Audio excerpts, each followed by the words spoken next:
That was the record before us, and here we are, pre-recorded, because we did this a few weeks ago, because we're not here at the moment, are we? We're away in that. I'm Ricky Gervais, with me Stephen Merchant. Hello there. And Karl Pilkington. He's not actually with us. He's on the. He'll be in some of the best of clips that will be coming up shortly. Yeah, this is just us, isn't it? This is just us. We did this. When did we do this, Rick? A couple of weeks back. Hold on, what is it? What it's the 27th today. Yeah. I enjoyed Christmas. I loved Christmas. I loved Christmas. I had a great time. What did you get? Loads of presents. So did and I. I'm glad they made it to number one. I'm really glad. Stroke, he, she. Yeah, I'm really glad that the pop idols, Cliff Richard, Westlife, made it to number one. Bo Selector. Yeah, just delete that. Yeah. Okay, well, we're going to play some of the best of, some of the greatest moments of the last 3 weeks. Yeah. Ever heard on XFM 104.9. What about this? Do you remember this one? Oh, which one is it? Alright, so, here's the first bit. Right, there was this is what it's like about getting presents and stuff, right? With my mum and dad. Go on. My mate, Colin, right? Colin Bacon? No, Colin Bailey. Oh, right? yeah. He had a little Sinclair Spectrum, right? Yeah. Computer, which was like the thing to have at that time, right? Yeah. You used to always go round to his house. The deal was... Not the one you had to play through the window because you weren't allowed No, that's another lad. Oh, right? yeah. This is a different lad. And the deal was, he came to our house, and my mum gave him a pie. And then I'd go round to his, and I'd stay there for a few hours playing, Hungry Horace and stuff like that on it. Sure. Right? Now, my mum and dad knew that I really wanted one of these computers, right? So I waited about a year. Came round to Christmas Day. I thought, I reckon might have one. Turned out they bought me the wrong one. They bought me a ZX81 instead of a Spectrum, right?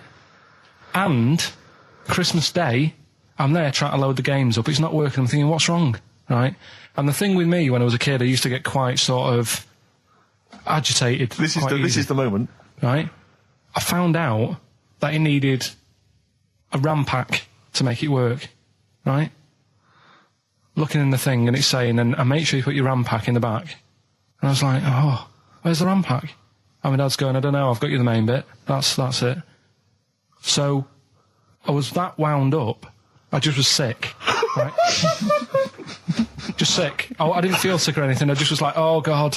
Went to the sink, just sick. Because I was that on edge about it. I said, come on, we've got to get one. And my dad's like, Tandy's shut. We're not gonna get anything today. Ruined again, Christmas Day. That was after the year when my train set got blown up by our kid. The following year, no RAM pack. And now you ask me why don't I get good presents? He's scarred. He just I'm gonna die. Honestly, I'm gonna die. He's just being sick. Yeah. There's no RAM pack. Did you get to the bottom of it? Why wasn't there a RAM pack? You have to buy them separate. Oh, It's one of them cons. What do you mean I can't play Frogger? Oh no. So, wasn't there another incident when you threw up? Spontaneously threw up? Oh. Through sheer anxiety? I do get it. It's not so much now because I've relaxed a bit, but as a kid I used to be quite on edge all the time with certain things. Do you think that's what happened to your The cat wind. that kept being sick? That it didn't get the food it wanted, and it just threw up? Do you remember that? Yeah. God, so they shaved it. No, like, again, I spoke to you in the week, and I had much better things, like when I tell you about Brian Blessed climbing Everest, and for some reason it made him, it played havoc with his belly, and he followed through, and he had to clean up. Shut himself? Yeah, using ice and snow. Why are you telling me that Brian Blessed... in what way is telling me that Brian Blessed shit himself once in any way educational? Because I was saying how he was climbing Everest, right? Right. I give it to him, he's an actor and that, but he gave that a go. Yeah. Right? It played... What's the point of that, you'd say, wouldn't you? You'd say, God, he's he's so he's alright. Me doing a boxing match for no reason is rubbish, but him climbing Everest and shitting himself... Yeah, he did that. Is commendable. Right, and he's only going to, go and do it again. He's going to climb it again. Yeah, but he might not shit himself this time. Yeah, what's the point in going? Nothing's changed up there. Yeah, good point. Yeah, Where's you been? Well, it has. They've probably cleared it up by now. Like, but it's slip on it. I can't even bother. Read about Brian Blessed. Is it actually true, or have you libelled someone else? It was an interview with him in it. And what did he say? Oh, come on, what did he say? He said I climbed Everest and I played havoc with me belly. Let's talk about it next week. We've really run out now. Oh, you're a fool. 3 holidays Carl's had this year, last year. Yeah. I'd love to have 3 holidays. You've got to start putting the work in I there. had 2 holidays then. No, you had 3 holidays. You went away with Suzanne and her parents. Yeah, well, that doesn't count. It does count. If you book 2 weeks off the firm and you go away and you go, how was your holiday? Go, well, it didn't really count. It wasn't a really good holiday. Can I have them days back, please? My New Year's resolution is to be nicer to you. But well done, sense. You've already broken that. No, but talk sense. Talk sense. You've had 3 holidays this year. And I'm just saying, you're in your 30s now, and 30s is when you should be really putting the work in. That's true enough. To reap the benefits in your 40s, 50s, 60s, 70s, 80s, 90s, and 100. Karl, what's your New Year resolution? What about think before you speak? It's worth. I mean, see, I'm allowed to laugh. I'm allowed to laugh at things other people say, Karl. That one, that is a good suggestion. How was your holiday, Karl? It was all right. Right, brilliant. But that I don't see on the ratio of good to bad in Karl's mind. That might be amazing because we never hear him singing the praises of anything. I'll tell you what. Can we have a cracking little tune and then come back and hear about Karl's holiday? Oh, I'd love to do that. Let's keep it tight. Love to Tear Us Apart by Joy Division. Now I can't put my finger on it, but that doesn't sound like the original, and it's off a compilation. It sounded a bit fast. I think the vocal was slightly different. If anyone can, put me out of misery, I think it might be in a session of the time or something. Karl, is it a New Year resolution for you? Another one. Maybe when we ask you to get a song, get the original single version. I could be wrong, not some but obscure session. Yeah, it does seem different, doesn't it? Very odd. Yeah. Maybe we just remember it wrongly. But anyway, that's XFM for you. 104.9. I'm Ricky Gervais with me, Steve Merchant. Karl Pilkington. Karl, you went to Lanzarote. Yeah. People said don't go to Lanzarote. They told you it was Lanzarote. They told you, were they right or wrong? They were right, yeah. Really? Yeah, it's a bit ropey, yeah. Is it? Why? Just out there. If it wasn't for the volcano they had, it'd been knackered. That's their big draw, is it? That's it, basically. That's all they've got going for them. When you landed, was it really hot? Were you quite excited? You were thinking this is okay? It was warm. It's we can't complain about the weather. The weather was all right. Sure. You know what I mean? That's what I went for, but it'd be nice if there just was something else. Yeah. What did you do all day then? Did you read your ritual book? No, I didn't read that. I read that book. Do you know the book that I bought and all the chapters were messed up? Oh, yeah. I bought a better version of that. All right. And I read that. Excellent. And then... Did it make more sense in order? Yeah, a lot easier to follow. Yeah. And then we went and had a look at the volcanoes and that. They've got 36 of them to look at. How many did you look at before you realised that pretty much, you've seen one volcano, you've seen them all? Probably about 6 or 7. Really? Yeah. And then when you got to the 8th, you thought, now I know what this is going to be, Suzanne. This is going to be like a mountain with a hole in the top. Yeah. Really? But it happened years ago as well. It's like, just keep a couple, fill the rest in, tidy it up. Fill the rest in! Yeah, no, Well, getting some builders. No, seriously though. Okay, 4 million tonnes of concrete, please. They're an absolute death trap. Yeah, what do you mean fill them in? Do you know what a volcano is? It's just a hole, isn't it? That's happened. Well, it's more than the hole. It's more a portal to the magma in the centre of the Earth. Back in 1730 it happened, and they still haven't sorted it out. Well, when you say it happened, volcanoes were made a lot longer ago than 1730. No, but the one that did Lanzarote in. Right. Sort it out. What would you suggest?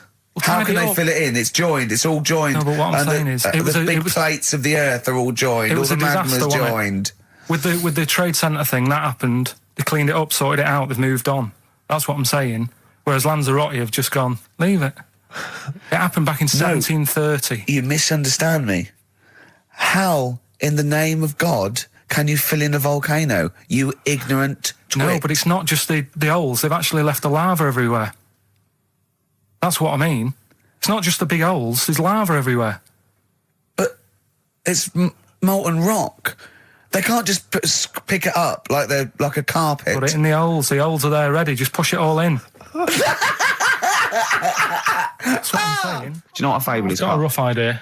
Okay, it's a thing that uses sort of metaphor, analogy, just to explain sort of morals. I mean, they're very very old for a start, and it's all. I'll give you an example of one. A quick one. Oh, the one about the the dog with 2 bones. He goes to a dog's got a bone. He sees a reflection in the lake, and he thinks, "Oh, that dog's got a nice bone. I'll have that." And as he goes to get that one in the reflection, he drops the one he's got, and that's one about, you know. I think I was told one when I was younger. Go on. I think it was one. This young lad, he's got a dog, right, and he sort of is about 8 years old, and this dog, he's had it since he was about 4, and it's a bit tired now, and he chucks sticks for it, and it doesn't go for it, and he's saying to his mum, "Oh, I want a new dog because this one's useless. It doesn't do what, you know, it doesn't have any fun with me." So they say, "Oh no, but you know, Rover's a good little dog. You should look after it." And he's like, "Oh, I don't like it. I want a new one." So they buy him a new puppy. And it's running around, yapping about, and he's loving it, and he's playing around with it in the grass. And then one day he goes to the park, and he's messing about and rolling about with it, and he falls into the lake, right? And the little puppy's like yapping at him, and he's going, help me, little dog's yapping. And then the old dog comes and gets his collar, and it pulls him out of the lake, and he goes, "Oh God, you know, why did I forget about you? You're the better dog."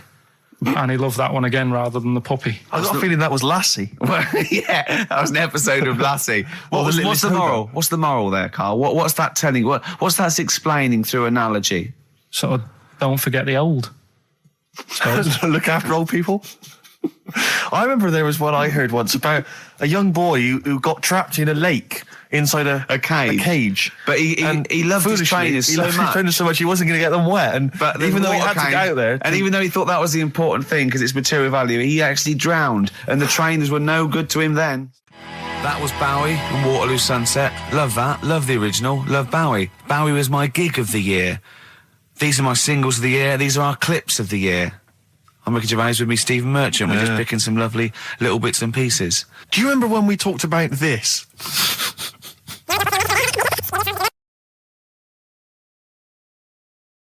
So we just had a text here that says, and I don't know what truth there is in this, as ever, but John says there is apparently a nude bike ride today in Hyde Park. Now, I can't believe that's the case, because I don't think it's allowed, is it? You can't ride around with your veg, can you? I don't know. Why would you want to? Well, good point. On a bike. On a bike, I love the fact that that's what disgusts him. I want. Do you know what? If we did appeal for a nudist to call in, I'd want a very specific sort. I want a German nudist, a middle-aged man called Helmut. Okay. If there is any, or the closest one to it. So I want a middle-aged man from Germany. If your name is Helmut, you're in. But I'll accept Hans.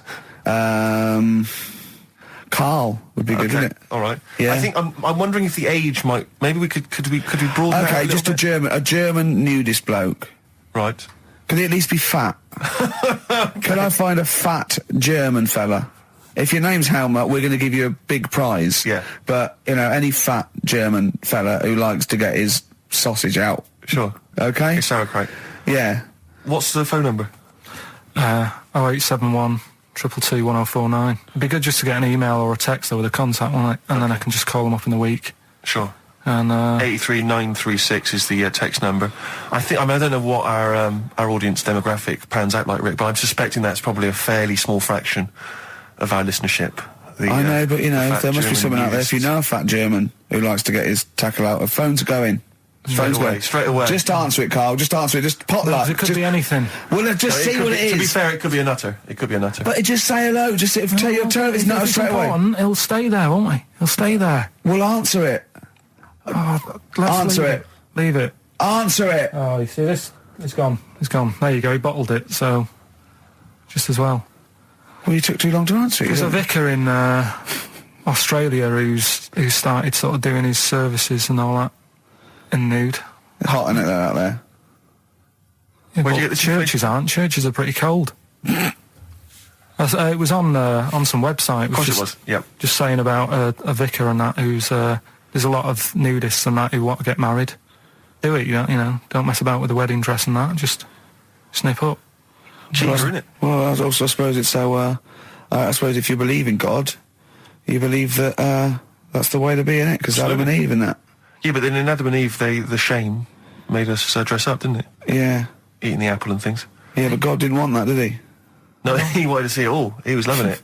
We don't know where of time getting a knife full of all of that, and then the snake said, cover yourself up. Stitched him right up. What exactly is there then? Is it just a kind of moon-like kind of surround with just kind of dust and rock? That's exactly what you see. I was there when the Mars thing went wrong. Yeah. I would have just sent a camera crew there, filmed a bit of that, right, and say, here we are, this is it. Ignore the little coffee shop in the background. Right? This is Mars, because that's where it's like just loads of dust, holes everywhere. Tidy it up. Little round-headed aliens complaining. It's Whinging. just like Mars. Yeah. So is there what's the best bit about the holiday? Come on, pretend you're Judith Chalmers. I have been doing. I would have done all. I would have said that. Don't bother. Right. I mean, the hotel was good. Yeah? That was all right. What was that like? It's all right. Just, clean. That's all you want, isn't it? See, that's not quite what Judith Chalmers does. She doesn't go, what's the hotel like? All right, yeah, clean, isn't it? All right. What was it like? What was it? 3-star, 4-star? Did that have a swimming pool? What was the room like? Had a swimming pool and that. Yeah? Yeah, it's good. I think it was one of the better ones on the island. Okay. Nightlife? Wasn't really. And there was a bar, there was some bands playing. Yeah. Not very good. Food got a bit boring. Yeah. It was always the same food every night, but they sort of themed it and made out as if it was different. So, like, on Mexican night, it'd be chicken with a nacho on it. Right. And Chinese night, sort of chicken with a little prawn cracker on it and stuff. Sure. But that got a bit boring. That's me just turning on my phone, because I want to read to you a text that I got from Karl. I think you sort of sum up the holiday in this text, don't you? Do you remember I it? can't remember. Let's have a look. Let's have a little look. Instantly, what did Suzanne, your girlfriend, make of it? Similar view to you? That they should fill in the holes? Yeah, it's just that thing, you see, I went on a coach trip, right? And you go and see the volcanoes. Like I say, there's 36 of them. Yeah. Which, how many do you need? And when we're on the coach going round all these volcanoes, the fella on the front's going and look out your left window at the moment, and there's a volcano. And if you quickly look out at the right-hand side there, there's another one. Right. And on the left, he's just like, all right, we've seen it. Sure. Do you know what I mean? Yeah. And that trip, we'll talk about that trip in a bit. Right, this is the text I got from Karl, right? All right. Been up to a volcano. Been in some dead artist's house who built his house in the lava. They said they would show me science with volcanoes, but all they did was chuck some water in a hole and it shot up in the air. No dwarves in the canteen, no scousers here, but there is a Swede woman with a big head. She looks effing gormless with a cap on. All right? So a little reference there to... A Swede woman? What's that mean? Do you mean Swedish? Yeah. Or she looked like a vegetable? No, I had the Swedish woman. But they've all got sort of quite big bill, aren't they? And I sent him a text. Oh, well, it's just good to be on holiday because, I'm working. He sent back, so am I. Just been watching Sky News. There is a school for monkeys who want to get a band together. Is that monkey news for later?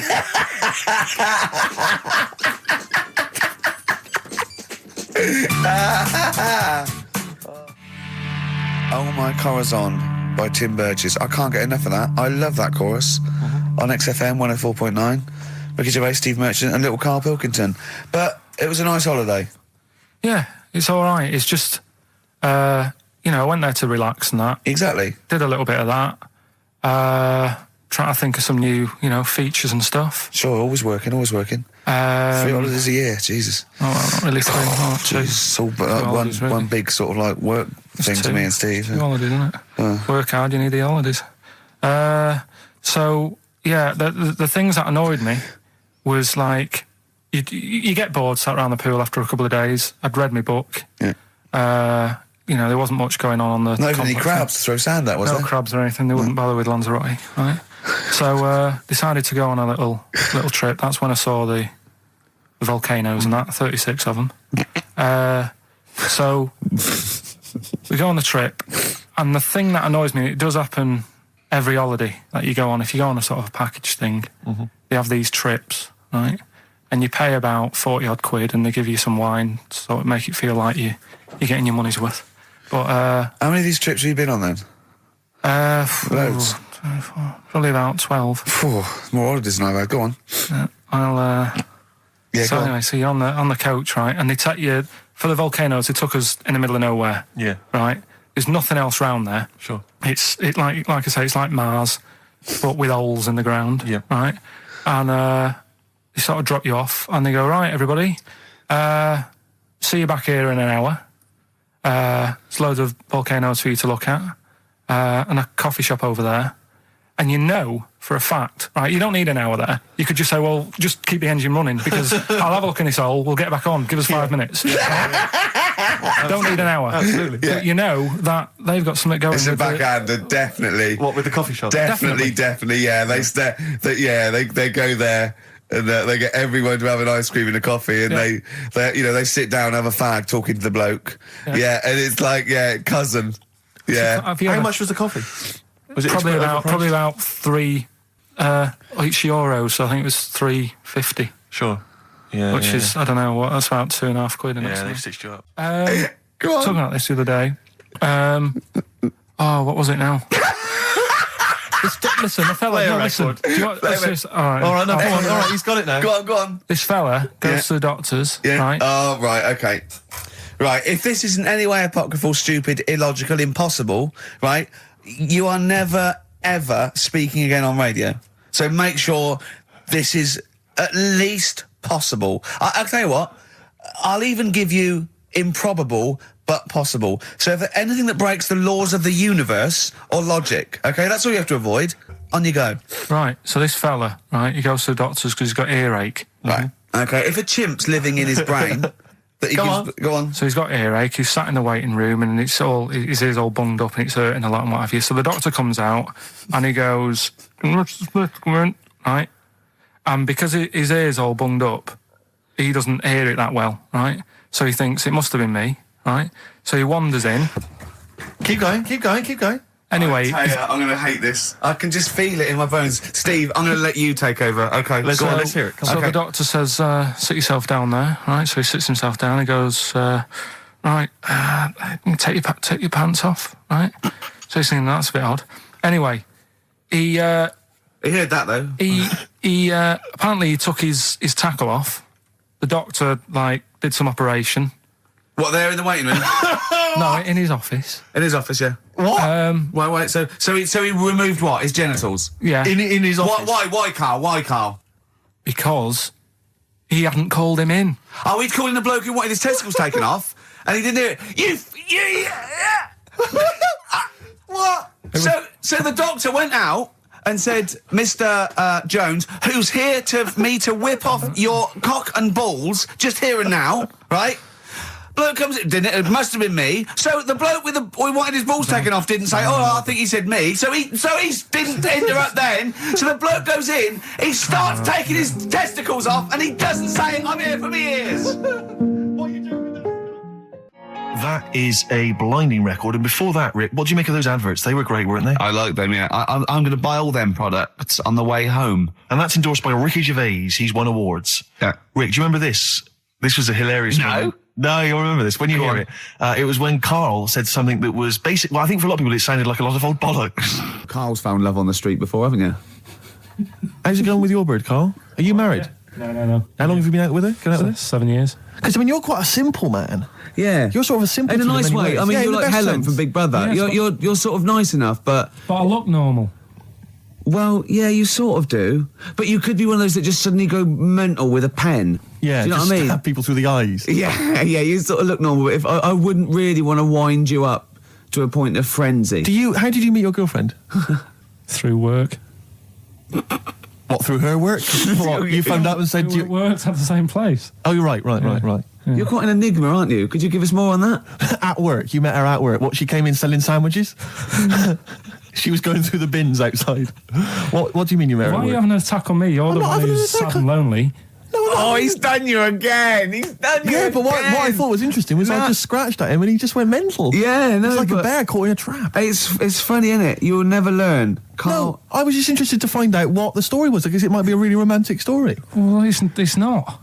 All right, jeez. I love the fact he doesn't want to talk about his love affair. I was thinking about you in the week, and like, does it worry you? I mean, you sort of joke about it now, and we're talking about it in the office, you know, like, oh, is Steve really touchy about the way he looks? And Oh, what's this? Where's that come from? He's done it again. He's done you again. I was walking home the other night, and I was thinking about it.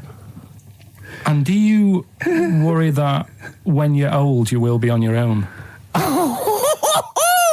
You did start it though, didn't you? Well, Karl, I'm glad you brought this up. because I mean, for me, you know, a lightweight, frothy entertainment show on XFM on a Saturday afternoon is exactly the place where I want to discuss the desperate, lonely future that's inevitably coming my way. Oh, God. I'll tell you what will cheer you up and forget all that. A bit of Embrace. Oh, one of the most hated bands. I'm a little bit concerned about your toilet discussion. What exactly is your point again? I was just a bit bemused. You see, it's a tricky one. All I'm saying is, right, there I was at the pub quiz. I go to the toilet, not thinking about anything. I try to go, right? There's a little gay fella next to me. I love this little gay fella. Now, the weird thing is, there's nothing stopping him having a little glance, right? Because he's allowed in the fella's toilet. Yeah. Now, I'm not allowed to go into the woman's toilet and have a little look round. Right. So all I'm saying is, should they have another toilet area? What, for gay people? Yeah. And so this would be gay men and lesbians? Well, Is that going to complicate things? Well, I mean, I can only assume. I mean, to what point? I'll ask you a question, right? If you're intimidated, that's a shame. But you know, most gay men aren't looking at your knob. You know that. What do you mean? I can only say that 99.9% of gay men who use a urinal standing next to what they assume is a heterosexual man aren't looking at his knob. And what they're doing then? They're emptying their bladder. No, but the thing is, I can't talk. you're Carl. saying like, you know, about would you have one toilet for lesbian women and gay fellas, right? What does that mean? Would it be mixed? Would it just be? Well, would it have a man on one? That's heterosexual man. One little picture of a woman on the other, and then what? What would the little icon be? A man and a woman? A man and a woman. Just having a chat? Yeah. In pink and dot But lines. you couldn't mix them, because then what would happen is you'd get people who are going, oh, I'll play up to this a bit. What, pretend to be gay? And yeah, you know, sort of grow a moustache and shave their head. And pretend to be a lesbian. Right. Yeah. So I see. So, you know, people pretending to be gay so they could go in and have a look at the lesbians. Yeah. Right. So that would mean that we need 4 cubicles now, would we? Yeah, no, this is fine. 4 cubicles. So every pub How now... many toilets do we need at Every the pub's moment? now got 4 toilets. Oh, Carl, bisexuals. Yeah. Now, interesting. Bisexuals. How many toilets do we need now? Call the council. Will you use any? Huh? No. No, because they're interested in everything, aren't they? Because a little bisexual fella will be looking at your knob. Right, with them, Yeah. what you do, you just have a door, you open it, and there's one urinal there, so you can't get a queue. They have to sort of wait. I just thought that, well, why can't there just be a thing between the urinals? So no one can look at anyone else's knob. Wait a minute. Just to go back to Ricky's point, what stops, even if we've got the toilet for gay men, what stops the gay men who want to have a look at your willy going in the regular toilet and pretending that they're straight? Most men don't Who is going to police this? wear gay across their No, head. exactly. They don't have a tattoo. There's no branding yet in the British house where they have to declare. So we're going to have to expand this. What So we've do all you- got to carry identity Do you know cards. you can see a gay, can you? Coming a mile off. No? No, I'll just hold it in next time. No. Can you tell gay men? Do you know a gay man? I'd say probably if you did if you lined some people up Yeah. and said point them out, I reckon I'd get. But hold on, we're not talking about people dressed in leather with the arse cut out and an handlebar moustache. Yeah. We're talking about, everyday, No, non-seen. of course. Oh, well, yeah, but I mean, suppose I put you in a room and there was 10 naked men, right? Yeah. And there's 5 gay men and 5 hetero. Could you walk along that line looking at those gay... Am I naked? No, you don't have to be naked. Why would you have to be naked? To catch them out. Play a record! How would you catch them out? No, don't go into it. Don't go into it. Don't go into it. Play a record. Ooh, those boys can rock there. That's the Guns with All Their Roses and Sweet Child of Mine. On XFM 104.9. I enjoyed that. Yeah. That was good. It rocks. I hope the audience was playing it loud like us. Yeah. Ricky Gervais, Steve Merchant, Karl Pilkington. Well, look at him yawning. How rude is that? Carl, what's wrong with you, man? Have you been up late? A little bit. Girlfriend was away, wasn't she, yesterday? Yeah, I always have a problem with that. I always have... Because you don't go to bed, do you, early? Do you know what I mean? You sort of think... I just always find that thing that if, you're used to living with someone, one of you will go, let's go to bed, then you'll go, all right. But when you're on your own, you go... You just forget to go to bed. I just stay up. Okay, stop eating now, Carl. You've ate all the food. That's just a plate. All right. Okay. Yeah. No, I stayed up and watched... there was a thing on about Dracula. Right. What, Dracula? And I found a flaw in it. Go on. Not the fact that he's the living dead and and drinks blood to stay alive and he doesn't reflect and he can in turn into a mirrors. bat. Well, and you can go on. The mirror thing, you can't look in mirrors, can he? Well, he can look in mirrors, but he can't see himself in a mirror. Yeah. That still doesn't work. Go on. It doesn't work at all, Carl. It doesn't work Go anyway. on. No. Well, Centre parting's always really neat. His centre parting's always... how does he do it if he can't look in the mirror? Blood on the floor or something it was called. Rubbish. I love the flaw in the Dracula film is that his centre parting's too neat. How did he do it without a mirror? Oh. Was it a documentary about Dracula? No, Yeah, there was... the real Dracula. The real Dracula. Yeah, the real Dracula. The It's true just a film. It had blood on the floor or something it's called. Yeah. It's rubbish. We had a little lunch yesterday, didn't we? We did indeed. That was a nightmare. Yeah. I hate going out with you two. I was explaining to Karl, right? I like to excite Karl's imagination, right? And if it involves chimps or monkeys, all the better. Brains he likes, parts of the body, deformity. I know where to, what buttons to push. And I told him about this thing. I don't know if any of you out there know about this, but there's an experiment they did in the 50s, a clinical psychology experiment where your 2 hemispheres of the brain, okay, they're joined by a thing called the corpus callosum, right, which is just a little flap of skin, like a little scarlet lead that joins your 2 hemispheres. And what they did, they cut that in half, and they thought it was a cure for schizophrenia, but what it turned out to be, or epilepsy, I think, I can't remember, was that your 2 sides of your brains didn't function together. You couldn't get information. I was telling Karl all this thing, and one of the things I told him was that they did it on a monkey, and it fought itself over a nut.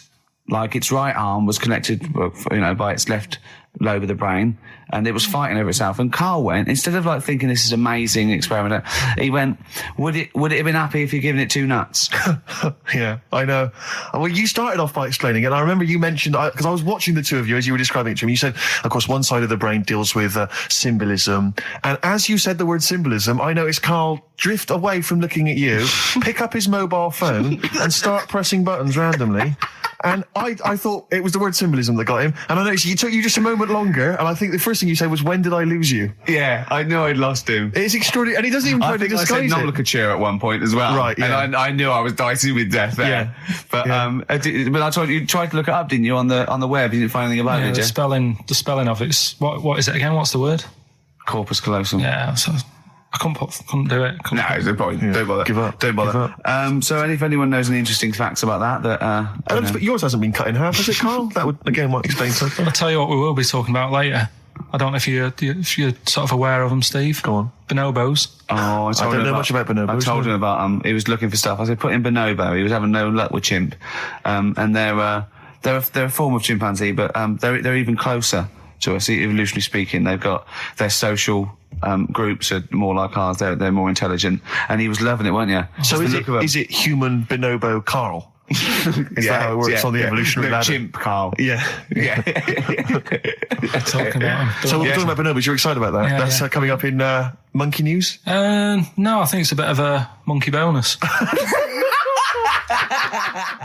Placebo, Bitter End on XFM 104.9. This is pre-recorded. We recorded this a couple of weeks ago, before Christmas. I hope you had a great Christmas. If you didn't, not our fault, really, is it? Nothing to do with us. Wouldn't have thought we'd have. We're aware of time because we've got plenty of cash now, thanks to a lot of you who probably bought the Office DVD. Yeah. Probably got And that if you in haven't stock. yet, and you've maybe got vouchers or money, still available. Still there in the shops. Still available. You can still make it the best-selling DVD of all time. Please. Please do. Yeah. Please do.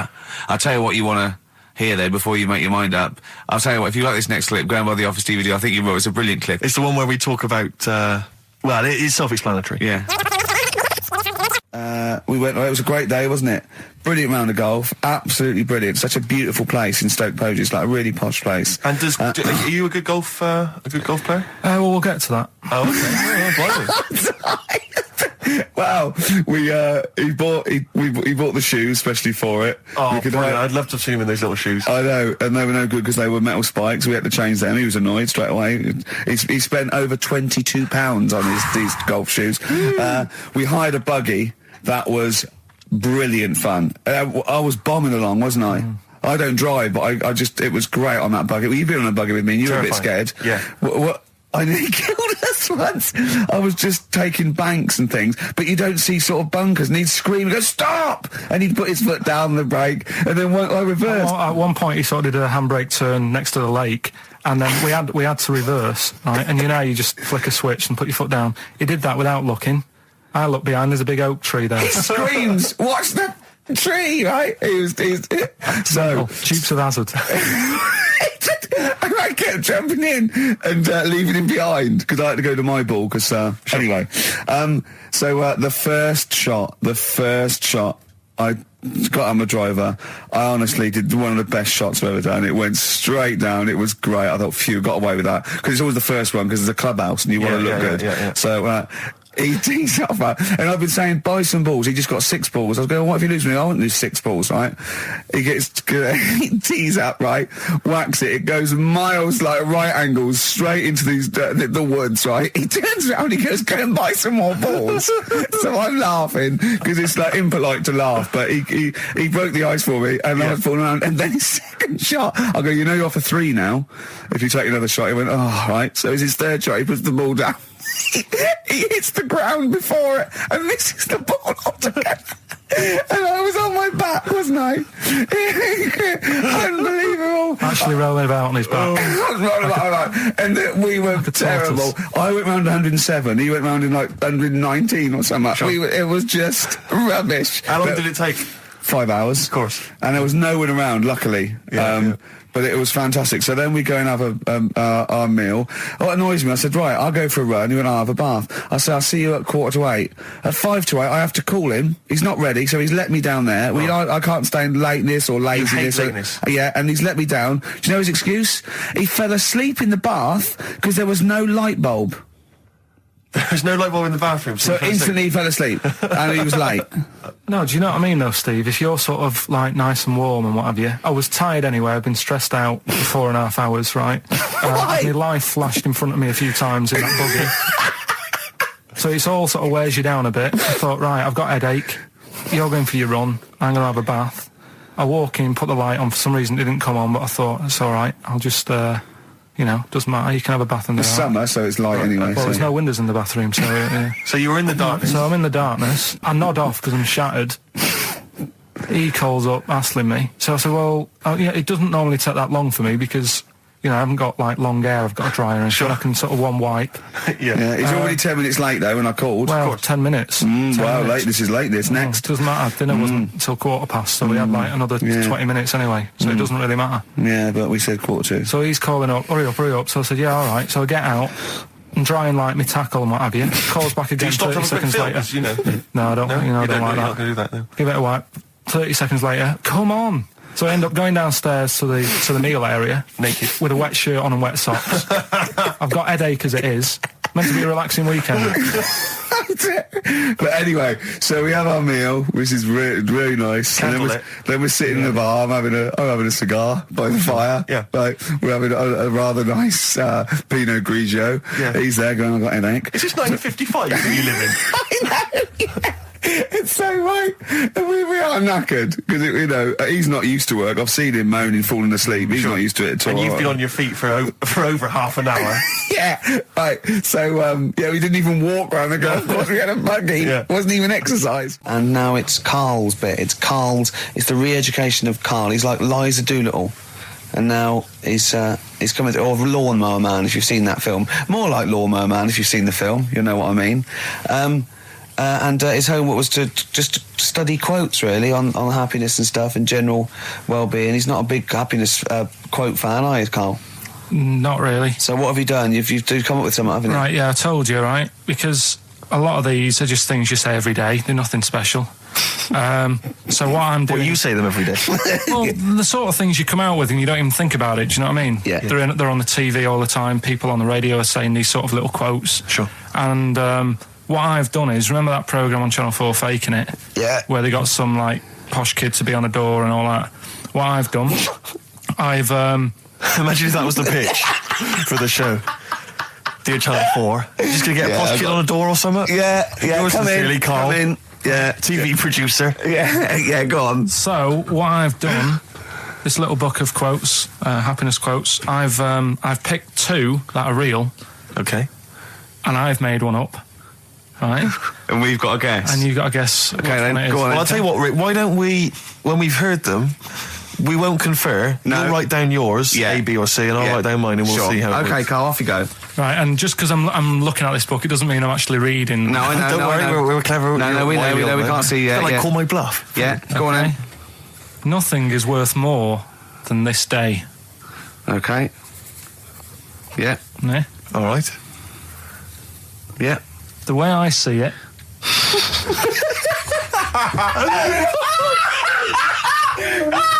Oh God, my head's gonna burst. no, hang on. My head's gonna burst. No, Hang no, on. this might not be Karl's. It might not be. How do you know I haven't tweaked them a little bit? Yeah, good Okay, point. fair Good enough. point. No, good point. The way I see it, if you want the rainbow, you got to put up with the rain. Yeah, okay. All right? All right, yeah. Okay, hang on. It's not, yeah. Come on. Cat food, Cat food, come on. it stinks a bit. But if you don't put up with the smell, the little kitten will die. Steve, I don't know what to say. I don't know what to say. Imagine this in Faking It. Imagine their faces when he says that, and they're going, "Oh my God." Oh. Karl, play a song, mate. We'll have to confer on this one. Right, Blair. Well, that's just amazing, Karl. Just read them again. Two were real, one was fake. Go on then. Right. First one. Nothing is worth more than this day. Excellent. Next one. What does that mean? Well, cherish now, cherish your time. okay. Because you can't get it back, and Yeah, you know that's the way I saw it. Carpe diem, whatever it is, seize the day and all that. Okay. If you want the rainbow, you've got to put up with the rain. Yeah, of course. Yeah, rough with the smooth. You know, it's not all plain sailing, but you know, rainbow's beautiful, but it comes because of the rain, which you might not like. So Yeah. make the most of everything, and yeah. Good. Cat food doesn't smell good, but if you don't put up with it, then the little kitten will die. Right, now, Karl, that is a good effort. Now, that one's yours. I mean, obviously, right? Right. Right, no, but it's a good effort, right? I mean, it slipped seamlessly into the others. Yeah. Don't think it didn't. No, but it's good. I mean, we knew it was that one. But what I will say is, it's good, but what you don't know, maybe subconsciously, is, I mean, it's very similar to the putting up with the rain and the rainbow. But that's good. Why do you think that? Well, What does mine mean? well, even though it smells bad, it's good for something. Right, So- see, so- I didn't look at it like that. What do you look at? I kind of thought... Was yours more specifically about cat food, generally? Because you know, normally it's an analogy. Yeah, or a metaphor for something, you know. Much well, no, the way I mean, looked at it- Dolly Parton, who I think did the rainbow rain thing, she wasn't specifically concerned about weather conditions. No. It was a sort of general idea. It's all about life. Yeah. Well, Existence. that's what I've done. Go on, I've what- used an everyday thing Yeah. and put it with today's problems, right? Go on. So, like, my girlfriend, yeah, she might like to go shopping for clothes. I hate it, Right. but because I love her, I put up with it. Ah, that's nice. Yeah? Yeah. So, you love that little kitten. You can't stand the smell of the stuff you got to feed it. But because you love it, you go, well, you know, I'll put up with this just for a few minutes and then I can, like, squeeze its head later and give it a little... Sorry! Squeeze its little head. Yeah, well, that's just the thing that I do with cats. Put it in a bag and drown it in a lake. I can feed it and then I can throw it against the wall. Exactly. So you didn't see it like that, did you? No, that's very good. So it's about love, is it? It's about putting up with the bad things for something you love. Yeah. Well, that's nice. But that's very Karl, good. you seem now to be convinced and rather smug that you've tricked us and that you've fooled us and that we didn't understand it. Well, I say that's your fault, not ours. No, it's not, though. I mean, look, that man in Forrest Gump, he was a bit of a nutter. And he came up with the life is a box of chocolates thing. Yeah. Now, if that was in this book, you say, oh, yeah, brilliant, you know, good bit of work. But if he was sat here doing the show with you, you'd be taking the mickey out of him. Sometimes I feel he is. No, but Karl, I could. In fact, if people are out there, we're too lazy. Could you write down everything Karl's ever said? Because I think we could publish that. Yeah. He said one today. He saw my salamander. It's not a euphemism. He saw my salamander, and it's just sitting there in the tank. Your exotic pet. Yeah, and he's worried about there not being a lid on. And he said, I went, what are you worried about? He said, wow. He said it sits there for 24 hours a day, obviously planning to get out. Well, he's got nothing else on its mind, and the daft thing is, he has actually got the lid ripped up a little bit. And he'll be looking up there, and it's going to get out. But what's the worst that could happen? What's it thinking? What do you think it's thinking, this salamander? It's got its eye on the DVD player. I can have Ian be down the market. Right. Okay. Right. The results of We ain't got a winner for the first time. Yes, we have. We've got done this loads. feature for. We've got loads of winners. No, we haven't. We've done this feature for 3 weeks. This is the first time I've managed to sort of. Well, let's go through them then. What have they got wrong? The first one. The first one. What was the first one? Well, hang on. Let's do them in reverse order first. So what's the last one? The last one. The clue was that bloke does sport on the telly and he's got a little kid. What's that? That's Destiny's Child. Des, who does ITV Sport, has got a Chinese child, right? No, that's fine. They got that. Okay, Destiny's Child. What's the middle one? Well, the middle one. Right. Child. The second one was he doesn't like women. Yeah, he's got a couple of kids. That's a bit weird. Yeah. Right. That was PD. That was Puff Daddy. That is offensive. Go on. But it's not Puff Daddy. It's Puff Daddy. And he's not even called that anymore. He's called P Diddy. Well. Okay, fair enough. But they got that one. Yeah. And if I'm being tight, these lot are as well. Yeah. Yeah. Tight means something in Manchester. Go on. Right. And the first one that they're having problems with, I don't think them birds should be allowed in this area. Got it. Boyzone.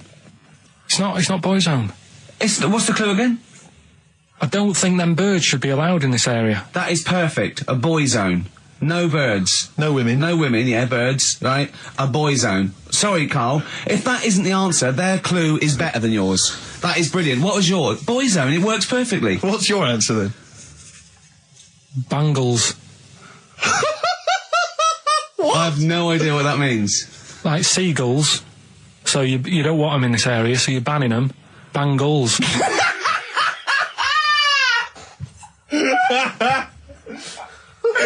Oh! Well, give it to Boyzone, because Boyzone's better.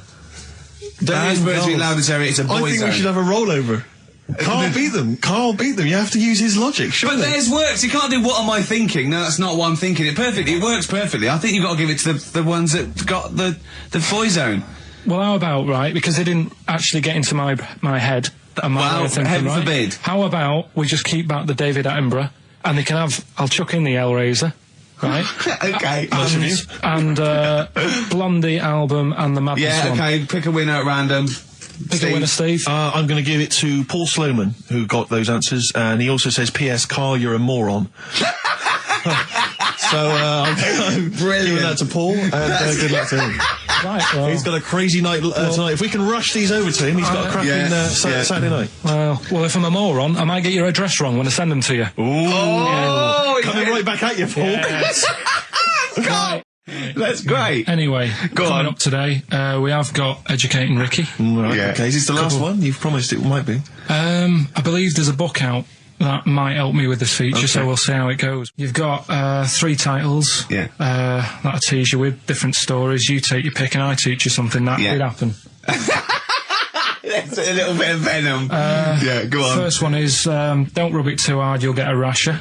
I bet that's bacon related, knowing you. You've got enough is anus. Say that again. Enough is anus. Enough is enough. Well, but it's changed to enough is an anus. Yeah. And you've got You've also got will it be a bloke? Oh no, will it like a bloke or a woman? What? Will it like a bloke or a woman? Will it? Yeah. Will it like a bloke or a woman? Wow. Yeah, so they're your 3 stories. Okay. Today. Sounds exciting. Okay, stuff. well I'll have will it Well, like... we're going to play a record now, Rick, surely. Yeah, okay. And come back with... Sorry about the crowds and the big baby. All right. It's a valuable lesson, really. I'll think of a title for him. So, 3 stories. Don't rub it too hard, you'll get a rasher. Enough is anus. And we'll have that one then. that one? Yeah. Right, well, do you believe in palm reading and stuff? No. Yes.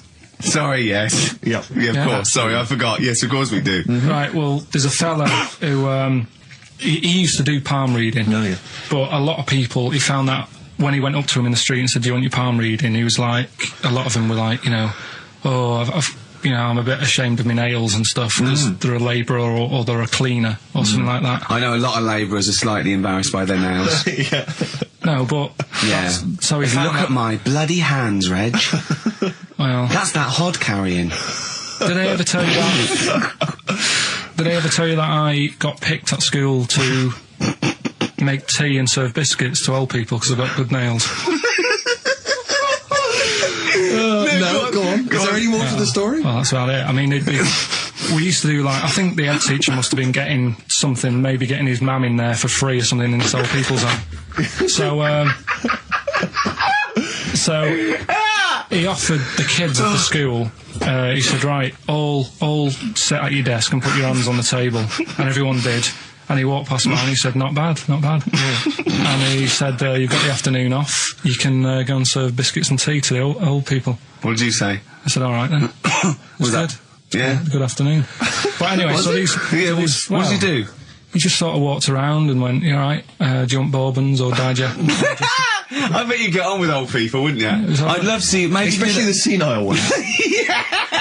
Yeah, no, but I'd love to see you on VH1, just in a link. They just go, they've just played Robert Palmer, right? And it comes to you in a little park, and you just sit next to an old lady and go, alright? And you go, yeah, not too bad. You go, what do you think of London? Crap, innit? And she goes, yeah, it's awful, innit? And you just have a talk, and you go, right, well, she doesn't like it, in excess. Yeah. That's what I'd like to see. I still think my idea is better, but... So what are you going for then? Oh, you've picked one, haven't you? Yeah, so this fella... So there's palmists going around the streets... Yeah, he's going round... and randomly trying to give palm readings. They're losing money, hand over fist. Yeah. Right? So, they said, what he's done, he's reading people's, bottoms now. Sorry, whoa. You just, I didn't quite follow that. He was a palm reader, that wasn't making money, so now he's going up to people in the street and saying, can I see your arse? Basically, yeah. So from being a palmist to an arsonist? Well, they just, that's what he does. He said there's same sort of lines and that you get on your hand, you get them on your bottom, and he can read them.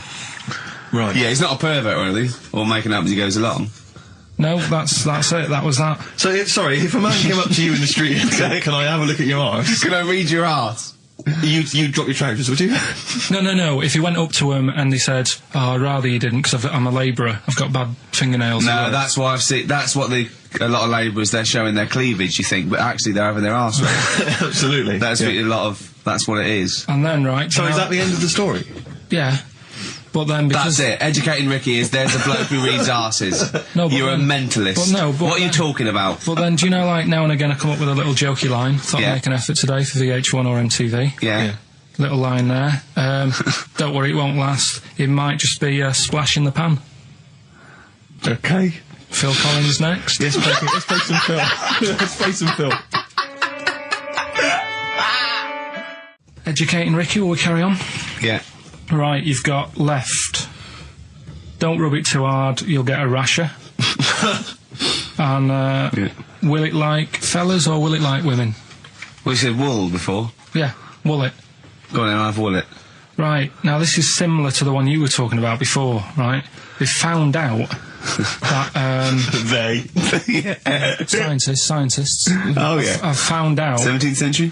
that, like now, 1 in 10 rams are gay. 1 in 10 rams are gay. Yeah. Yeah. So that was like, wool it. That's how I could get that in. They got a load of gay and straight rams. Right. They worked out which were which first. They said, right, that bunch there is a gay bunch. They looked better, they just had more pride in their appearance. And the other ones, you know, the straight ones. And then they gave them to this scientist and said, right, go on, do what you got to do. And they took the brains out of all of them. Just to check. And they did tests on the brain, and it worked out that they've got something smaller in the brain. The gay ones have got something in the brain that makes it smaller. And they said, right, well, that's probably how it's going to work on males, on like males and females and like humans. So you took from this that gays have smaller brains than straight people? No, there's something in the brain. Right, go on. So if someone's saying, you know, oh, I'm a gay, or they're not sure or whatever, they will now be able to find out. So you can go to the doctor and to find out if you're straight or gay. Is there any gay in my brain? Let's have a look. Do. You've got a little bit of a gay in you, yes. There's a little bit of gay in there. Yes, you've got the, you've got a little bent cell there. Well, that's why they did it, anyway. I don't understand how they could differentiate which was straight and which were gay to begin with, before they then gave it to the scientist. Wasn't that what the scientists figured out? Well, how could they tell? There's one theory that it's genetically determined. There is one. There is a theory that's genetically determined, but I don't think it's as easy as pulling a sheep's brain apart and finding a little pink sort of like blob in there, and going, right, we've taken the guy out, and now he's going to go and shag some ewes. I don't think it's that straightforward. Although homosexuality does occur at a similar sort of rate in animals, I think. Yeah. Yeah. So you knew that, didn't you? So that's that one. I mean, I just like the idea of the farmer figuring out which is straight and gay. Well, that one's wearing quite a camp-looking neckerchief. So I'm thinking maybe he's gay. Is that? Yeah. I love the fact they can. That one's a big fan of Sophie Ellis-Bextor. Yeah. They put on ABBA and see which ones dance. Exactly. That's how they. Which one? Yeah. Put on like Barbara Streisand and see which ones sing along. That shit is rubbish. What did I find out? Did you just say that is rubbish? No, I found out other stuff in the week that didn't make the top 3. Wow. We haven't even had to. This must be mediocre stuff. This must be really bad. Yeah. Or it might be dubious. Go on. There's a woman in Ireland who has been with a fella for 11 years. Yeah. She always saying to him, you know, when are we going to get married and that? And he's like, oh, we don't need to. You know, we're happy and that. Do you know, like I am with Suzanne, it's like, there's no point, really. Unless you have a kid, I don't think you need to, do you? Right. So, he was like, we'll do it in time and all that. Anyway, he comes home from work one day. He says, oh, go on then, we'll get married. She was so shocked, her hair fell out. Did you get that? Wow. So that's extraordinary. What did he say? Oh, I'm not marrying you, Baldy. Yeah. Well, she was so shocked her hair fell out. Yeah. I love the idea of it just going to the ground. Fell out. Yeah. What else? That's rubbish. That's rubbish. Next. You've also got, it's weird, isn't it, Rick, that the stories that we made up are more plausible than the facts he's actually giving I think us. we tried too hard. That's what he's willing to believe. He's willing to believe that a woman's hair fell out when her husband came out saying, let's get married then. Oh, you're all romantic. Yeah, then, here's a good one. Go on then. Right, in Dubai, this woman went to Dubai for a holiday. And she was over there, and apparently in the markets Bit by a spider? they sell lizards. Oh, go on. Right, just like for people to buy. So she buys one, not knowing that you're not really meant to take him out of the country. Sure. Puts it in a bag. Yeah. As you do. What have you? And then she gets to the airport when she's going home. She's thinking, I can't really leave it in my bag. Yeah. So she puts it on her head. On her head? Wears it as a hat. She wore the lizard as a hat? Yeah. people on the plane were just like, yeah, everything's fine. You know, they're doing the cross checks and that. Yeah. Have you got your seatbelt on? Yeah. There's a woman great. there with a lizard hat. Everything's going well. She gets off the plane at Manchester Airport. Lizard sticks its tongue out. Yeah. The air hostess says, "What are you doing with that?" She goes, "I've had it. I've had it." Lizard said, "I just found her in Dubai." They said, "I've had this with me all journey," and they said, "Well, you shouldn't have done," and they took it off her. Yeah, I think that is true, actually. Yeah. Yeah. So what about that? Yeah, good, yeah. Yeah. That educated me. Right, what, any more? Well, what's that taught you? That's taught you, you know, be careful when smuggling lizards Yeah. back as some kind of hat. Yeah, don't just say, lizard, keep your tongue in, you twat. Not at the customs officer. Yeah. And what else? Have we got? Anyone didn't quite make it? Anything to declare? I've got a lizard on my head. We've got an old saying one if you want that. Go on then. Are these ones that didn't make the list? These are ones that didn't make it. Oh, right, okay. Because I always get more in than I need to, just in case. Just think if someone's just tuned in now. And I tell you what, actually, Go on. right, it's a bit funny because I'm looking on the web in the week at different sayings, and do you know the saying? A roundhead does not an MTV presenter No, make. Yeah, no. What's that saying? Spark in the pan or something. Eh? Flash in the pan? Flash in the pan. Do you Yeah. know that saying? Yeah. That's a bit like what could happen to me, innit? Do you know what I mean? There I am trying to do my normal job, right? And then you bring me in here on a Saturday. Next thing, everyone's after me. Yeah.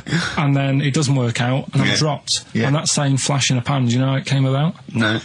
Do you know like how years ago they used to dig for gold? Gold. Yeah. Yeah. And they had like a little pan, Yeah. and they'd put the soil in, and they'd rub the soil. Yeah, and it's shone in the sun. Now and again, it shone in the sun, and they get all excited and were like, "Oh, brilliant, some gold!" And then they realised it was just the sun flashing in the pan. Yeah. And that's, do you know what I mean? Yeah. Yeah. So again, that's a bit weird. I saw that saying in the week, almost Yeah. like a little thing saying, "Don't be getting carried away." Omen? So, well, makes you wonder. But anyway. Not really. So, last one. Yeah. Don't rub it too hard, you'll get a rasher. It's been a mess today, hasn't it? What do you mean it's been a mess? It's been a mess. What has? This. What? The show? Yeah.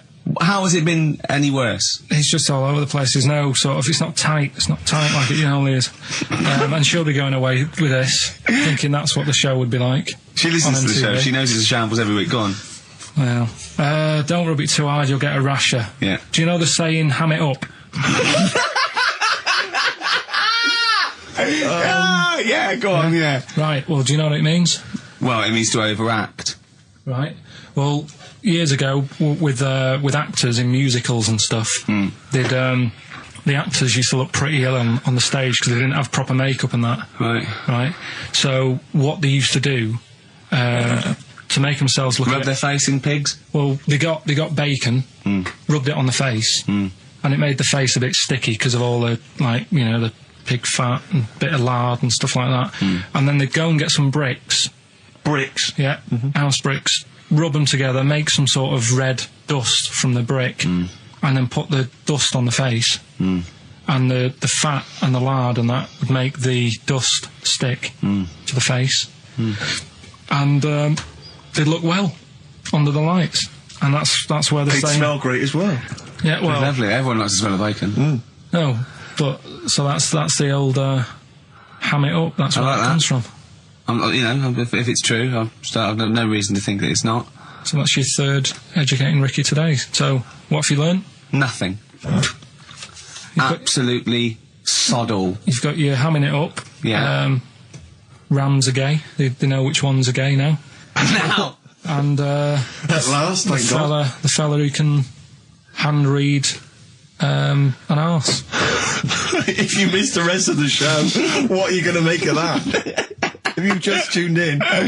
You are a maniac, Karl. So- And you've had your screen test. I reckon we'll be seeing you on MTV or VH1 in the near future. Because I like learning, which gets us on to Educating Ricky. Oh, excellent. We've had a good year of stuff, teaching We have, stuff. well, yeah, I've learned a lot. Can you remember any of the Of course I highlights? can. There was a deaf girl and she hit her head and she could hear. Yeah. There was also some people who ate tomatoes thought they were poisonous on lead. There was also a doctor who gave a blood transfusion with some parrots from the pet store. Yeah. because the doctor in America, and it was the olden days when the lines were bad, said give him his parents' blood, and the doctor this side thought said give him some parrot's blood. So that was true, and that educated me. That was fact. What have you got for us? Well, we've only got 2 because I've taught you about jellyfish today that we need them. So we've only got two things to go at, and I give them a little headline so you remember them to make them snappy. The 2 headlines you've got: oh, what a catastrophe. Okay.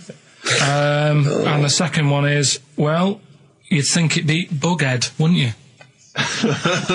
What? Well, you'd think it'd be bughead, wouldn't you? You'd think it beat... No, you'd think it'd be... Yeah. You'd think it'd be buggered, wouldn't you? Bughead. Bughead. This can't be... If this is anything with a bug living without a head, I'm not interested. Because we've done it. All you've done is fun. Let's just do what a catastrophe. So it is that. Well, do that one first. Which one? Which one are we doing? No, do the bughead one. Right, well, the bughead one. Well, we've talked a lot about animals and that, haven't we, without heads. Surprisingly, we have. I think a disproportionate amount on it. If you're a new listener, and this is the first time you've listened, you'd be surprised. Yeah, we've done all that. We've covered worms, the way if you cut their head off, it grows back if you don't cut too high above its neck. We've covered the chicken, the fella who blinked. Yeah, I can't go into it again. Right, let's not go into it again. We've had the chicken with no head that lived for 8 months. Yeah, and we've had the cockroaches living for a week without an head. Right, okay. Well, it's a bit more on the cockroach front, really. Right. They've found, right, that if you get a cockroach and you cut its head off, right, and then you find a cockroach that's still got its head, but it hasn't got any legs. Right. Right, it's not over for both of them, right? Because what you can do, you get the one that's got the legs, right, with no head, sort of running around. Get the one with the head, sit it on top of it, right. Get a little tube, okay, so that the fluids. So is this auntie's go out of the room? Finish. This is like Blue Peter. Let him finish. You can get this for Christmas. Right, you get a little tube. You sit that on top, so the bodily fluids are still running between the 2. Right. The head of the one on the top will control the feet of the one on the bottom. Okay. What about that? Good. And will it continue to live? Yeah. Okay, you don't know that for sure, do you? That was just a question out of the blue he wasn't expecting. Well, what do you think of that? Good, yeah, it's great. Yeah, just a primitive nervous system that can, yeah. Did you expect us to be more impressed and excited by that? Well, did you fall off your chair when you read that? Did you literally topple off? Did you think you were going to be the Frankenstein of the insect world? Yeah. No, I just was thinking if they can do that, with them, can they do it with humans? Because I also did a bit of research. Of course on. Did you come to the sort of conclusion that apart from the moral aspect of it, that the human was probably more complicated than? Yeah, but do you know what I mean? Things move on, don't they? Do you know what I mean? Science, Rick. You know, I had Binatone as a kid. Now they've got PlayStation 2, and the difference in 10 years They is have amazing. found that if you lose your head, a cockroach can live normally on your body, but not the other way around. Your head on it cannot control its legs because it's too complicated for your brain. Well, so, yeah. Well, so then other research, because I thought if you don't learn from that, I'll give you something else for free, right? Go on. Free. That they can clone people. The only reason they don't do it, right? Say if like Ricky needed a lung, right? They could clone you and make you the same, but the only reason they don't want to do it is because it'd be a bit horrible, wouldn't it? So and it would take sort of 18 years for me to get an adult lung. And there's all kinds of moral implications. Yeah. What do you mean, yeah? You hadn't thought of that? Because lest we forget, Rick, he ended with the only reason they don't do it is because it's a bit horrible and that. Which scientist said that? Right, let's That's a quote. Right. That's tune. not it. That's not the other one. That's it. No. That was just, you know. We've got another one to come. Oh, I can't wait. The headline again? What was the headline again? The headline, oh, what a catastrophe. Looking forward to that. Mark. Yeah, a bit more counsel. This is from his covers album. This is called Snowbird. So listen, right? Okay. So, best educating Ricky of the year. Oh, Christ. What a catastrophe. Yeah, let's do that then. Victoria Plum. There's this woman, right, Yeah. This woman, she's reading Guinness Book of Records. Yeah. And she's flicking through. Yeah. And she notices that there's a world record for a cat, right, with 27 toes, right? So she reads it and she thinks, well, that's not right, because her cat's got 28. What do you mean a cat's got 28? A cat's got 28 toes. So she was like, well, hang on a minute, mine should be in there. So there was I missed the very beginning of this. She was Just looking through the Guinness Book of Records. Oh, sees the woman. record. A woman was looking through the Guinness Book of The Records. woman with the cat with 28 toes looking Right. through, and it said the record for the cat's toes was 27. She thought, hold on a minute, Ross McWhirter. My cat's got one more than that cat, so go on. Anyway, so she said, the person doing the interview with her said, is it happy? And she said, yeah, it's great, and it's really good in the snow. Right. It gets through a lot of nail varnish. Well, that's what it said, right? It said it's really good in the snow. So I just was thinking, that's it, really. That's not it. That's the end of that story. But Brilliant. But what I'm thinking is, right? It was two cats welded together. No, she said, it's happy. So is the other sort of disabilities where, in a way, it's not all bad? Oh, Christ. No, do you know, like, that book Steve brought in for me? And there was a fella there, wasn't there, who had 3 legs, who was a juggler. And I was like, what's the point of that? What do you mean, what's the point of that? What's the point Well, of he's what? not taking advantage of having 3 legs, is he, being a juggler? Yeah, he said he should be a footballer. Right? So, but in a way, he's used it, hasn't he? He's probably not even that good at juggling. But because he's got 3 legs, people have gone, well, I'll give him a chance. Let's go and see him anyway, see if he's any good. Yeah. Right? So what I'm thinking is there anything else? We've mentioned the midgets today who are good at robbing cars because they can get through the windows like Dukes of Hazzard. Sorry. So listen. I'd just like to say, this is the Radio Authority listening. We are in no way suggesting that one midget's forte in life is robbing cars, if you're a midget sitting at home feeling sorry for yourself, that you should go out robbing cars. I'd just like to say this is Karl Pilkington talking. The views of Karl Pilkington do not necessarily reflect those of XFM or us. Yeah, but it was a TV programme, so it's not me. I'm just saying what I've seen on That television. you didn't see. That somebody told me about. Yeah, so you could be wrong, just like a lot of your spurious facts that you just see on the internet, you know. I'm just saying. Yeah. So is there anything else? We've seen the fellow with 3 legs. So what you're saying is there a disability that is actually an advantage? Yeah. Right, I mean, okay. Steve mentioned about the disabled loo. They're always really roomy and, like, got multi-gym facilities in them. Multi-gym facilities! No, do you know what I mean? Multi-gym facilities! What do you mean, There's always Karl? bars everywhere and that, isn't there? That's not parallel bars. Yeah, That's they to help don't them do get up. gymnastics!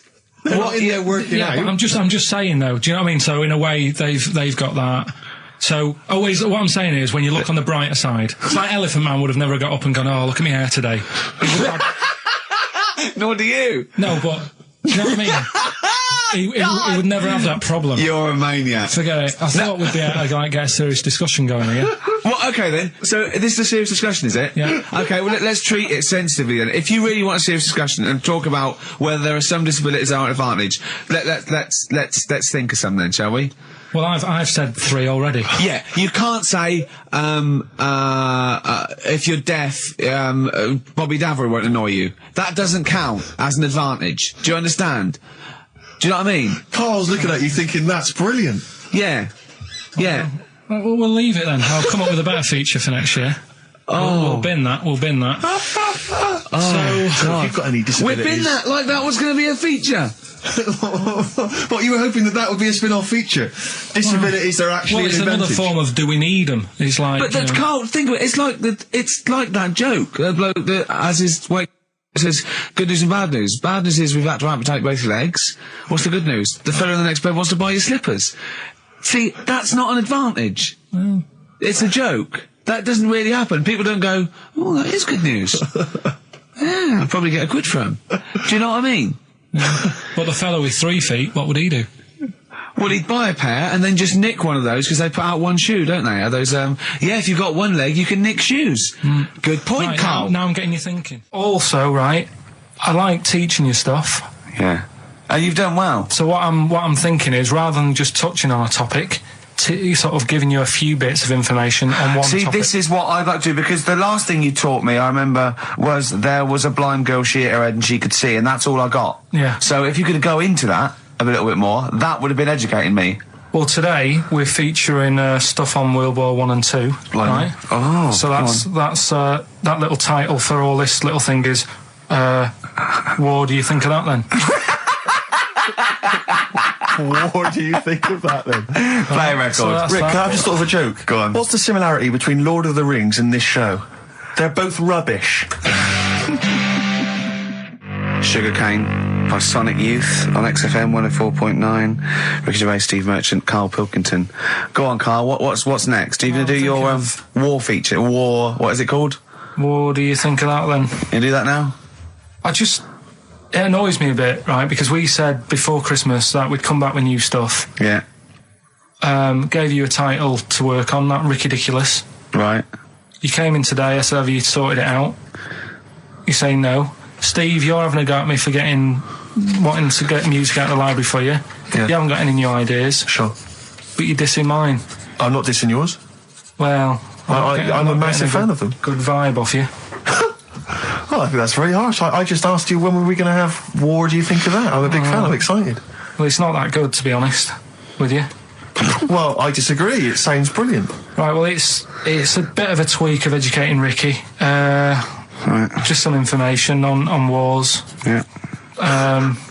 Okay. World War Two. World War II? All right.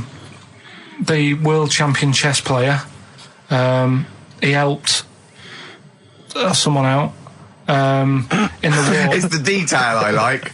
No, he helped. You know, it's nearly a history programme, isn't it? I was watching those repeats of The World at War. Yeah. That were on in the mornings, you know, incredibly detailed, but they've got nothing on Karl. Did you write a lot of that David Sharma series? He was able to use his skills that he has to play chess, because apparently chess is all about probabilities of like where a piece will be put. Right. Mm. And they got him in, and they said, "Can you help us out?" He said, "Yeah." And he said, "Right, where should we like?" Hitler has just moved his queen. yeah. So that's a fact. He sent in a bishop that ran diagonally through the troops, knocking them over. Sorry, wait a minute, Karl. So they got a chess Sorry, player. that's it. Well, yeah. It's just like, oh, what do you think of that? Again, that's not a story. But it angers me that he says that I'm down on the ideas when that's beginning to shape up as quite interesting. I thought you were going to tell me which battle or which event was you. World War Two. It's not a battle. But which bit of you World War II? Like the middle bit. It's 6 years worth. Yeah, well, probably about a bit in. Guessing. Guessing. Well, all right, yeah, there is a bit of guesswork, but it doesn't matter. But that could have been an interesting thing if you told me it had an impact on the when Normandy you look landings. at these things, do you go, bloke wants out chest, oh, use that, and run away from the computer? No, or I run read out it. of the bookshop? I read the first line where I get enough information. I just think, What do you mean you read the first line where you get enough information?